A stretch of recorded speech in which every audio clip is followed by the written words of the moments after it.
ಶ್ರೀ ಗುರುಭ್ಯೋ ನಮಃ. ಹರಿ ಓಂ. ಶ್ರೀಮಾತೆ ಶ್ರೀ ಶಾರದಾ ದೇವಿಯವರು ಹೇಳುತ್ತಾರೆ, ಭಗವಂತನೇ ನಮ್ಮ ತಂದೆ ತಾಯಿ ಎಲ್ಲವೂ ಆಗಿದ್ದಾನೆ.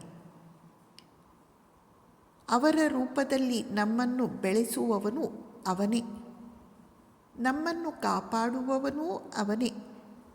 ನೋಡು, ನೀನು ಮೊದಲು ಎಲ್ಲಿದ್ದೆ, ಈಗ ಎಲ್ಲಿದ್ದೀಯಾ? ನಿನ್ನ ತಂದೆ ತಾಯಿಗಳು ನಿನ್ನನ್ನು ದೊಡ್ಡವನನ್ನಾಗಿ ಮಾಡಿದರು, ಆದರೆ ನೀನು ಭಗವಂತನಿಗೆ ಸೇರಿದವನೆಂಬುದನ್ನು ಕೊನೆಗೆ ಕಂಡುಕೊಂಡೆ. ಭಗವಂತ ನಮ್ಮವನೇ, ಅವನೊಂದಿಗೆ ನಮ್ಮದು ಶಾಶ್ವತವಾದ ಸಂಬಂಧ. ಅವನು ಎಲ್ಲರಿಗೂ ಸೇರಿದವನು. ಮನುಷ್ಯ ತನ್ನ ಹಂಬಲಕ್ಕೆ ತಕ್ಕಂತೆ ಅವನನ್ನು ಕಂಡುಕೊಳ್ಳುತ್ತಾನೆ. ಪ್ರಾಮಾಣಿಕವಾದ ಪ್ರೀತಿ ಇಲ್ಲದೆ ಭಗವಂತನನ್ನು ಪಡೆಯಲು ಸಾಧ್ಯ ಇಲ್ಲ. ಭಕ್ತಿಗೆ ಅಸಾಧ್ಯವಾದದ್ದು ಯಾವುದೂ ಇಲ್ಲ. ಮುಕ್ತಿಯನ್ನೇನು ಯಾವ ಕ್ಷಣದಲ್ಲಿ ಬೇಕಾದರೂ ಕೊಡಬಹುದು, ಆದರೆ ಭಕ್ತಿಯನ್ನು ಕೊಡುವುದಕ್ಕೆ ಸಾಧ್ಯವಿಲ್ಲ.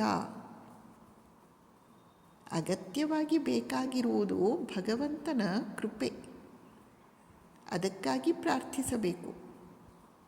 ಭಗವಂತನನ್ನು ಕಾಣದಿದ್ದರೂ ಆತನನ್ನು ನಮ್ಮವನೆಂದೇ ಕರೆಯಲು ಸಾಧ್ಯವಾದರೆ ಅದೇ ಅವನ ಕೃಪೆ. ಹೃತ್ಪೂರ್ವಕವಾಗಿ ಪ್ರಾರ್ಥಿಸುವವರು ಭಗವಂತನನ್ನು ಕಾಣುತ್ತಾರೆ.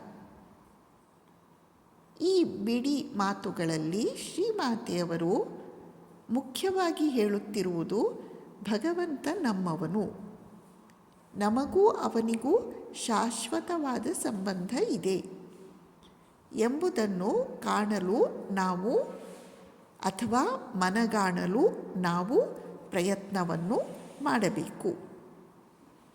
ಮುಖ್ಯವಾಗಿ ಬೇಕಾಗಿರುವುದು ಅವನನ್ನು ಪ್ರೀತಿಸುವುದು, ಅಂದರೆ ಭಕ್ತಿ. ಭಗವಂತ ಮುಕ್ತಿಯನ್ನು ಬೇಕಿದ್ದರೆ ಕೊಡುತ್ತಾನಂತೆ, ಆದರೆ ಭಕ್ತಿಯನ್ನು ಬಡಪೆಟ್ಟಿಗೆ ಕೊಡುವುದಿಲ್ಲ. ಮುಖ್ಯವಾಗಿ ಬೇಕಾದದ್ದು ಭಕ್ತಿ. ಅವನ ಕೃಪೆಗಾಗಿ ನಾವು ಪ್ರಾರ್ಥನೆಯನ್ನು ಮಾಡುತ್ತಿರಬೇಕು. ಅವನು ನಮ್ಮವನು ಎಂದು ನಾವು ಭಾವಿಸಲು ಸಾಧ್ಯವಾಗಬೇಕು.